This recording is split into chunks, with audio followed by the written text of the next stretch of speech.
5 राज्यों के चुनावी नतीजे के बाद यूपी में बीजेपी संगठन में सरकार में होगा बदलाव। आप देख रहे हैं जीएनसी न्यूज। आइए खबरों को विस्तार से जानते हैं। देश में अगले साल होने वाले आम चुनाव से पहले भारतीय जनता पार्टी यूपी में संगठन से लेकर सरकार तक बड़े बदलाव की तैयारी में है।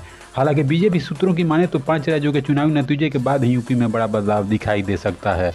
बीजेपी अभी यूपी में वेट एंड वॉच की रणनीति पर काम कर रही है। सूत्रों की माने तो 5 राज्यों के चुनावी नतीजे के बाद यूपी के प्रभारी के नाम का ऐलान किया जा सकता है।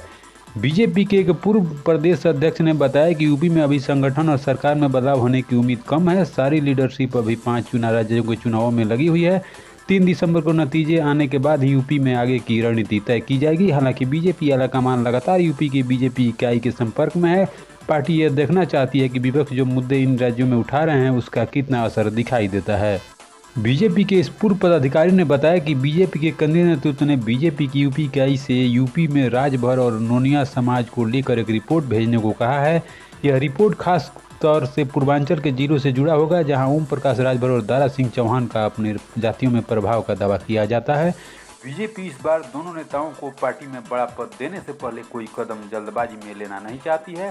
बीजेपी चाहती है कि पूर्वांचल की राजनीतिक परिस्थितियों का आकलन करने के बाद ही मंत्रिमंडल में विस्तार और संगठन में बदलाव को लेकर कोई कदम उठाया जाए तो बेहतर होगा। बीजेपी सूत्रों की माने तो किसी भी तरह के बदलाव से पहले पार्टी पूरी तरह से संगठन ढांचे पर फोकस कर रही है।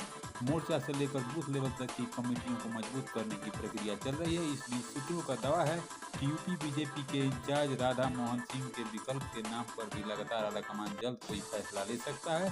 सूत्रों का दावा है कि बीजेपी आलाकमान ओबीसी राजनीति के तहत गुजरात के ओबीसी लीडर नितिन पटेल को यूपी का इंचार्ज बना सकती है।